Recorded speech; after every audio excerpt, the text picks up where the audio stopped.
কারুকার্য করা mug pencil, নান্দনিকতার ছোঁয়ায় বানানো ছোট খেলনাঘর, এ সব কিছুই তৈরি বাঁশ দিয়ে। কারিগররা জানান, বাঁশ শিল্পে মাত্র 25,000 টাকা বিনিয়োগ করেই মাসে আয় হয় অন্তত 2 থেকে 2.5 লাখ টাকা। শুধু খাগড়াছড়ি নয়, দেশের বিভিন্ন প্রান্ত থেকেও অর্ডার পান তারা।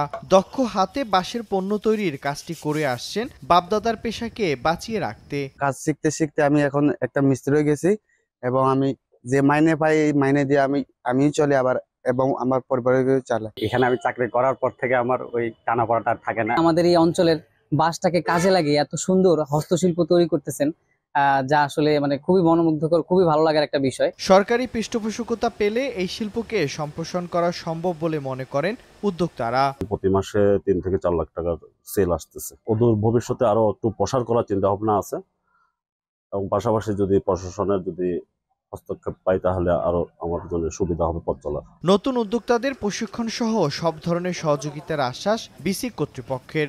আমাদের কাছে যদি বাঁশ এবং বাঁশের শিল্প সংক্রান্ত, কুটির শিল্প সংক্রান্ত যদি উদ্যোক্তারা আমাদের কাছে সহযোগিতার জন্য আসেন, আমরা সবসময় উদ্যোক্তাদের জন্য আমাদের সহযোগিতার হাত বাড়িয়ে দেব। খাগড়াছড়িতে বাঁশ শিল্পের সঙ্গে জড়িত 200টিরও বেশি পরিবার।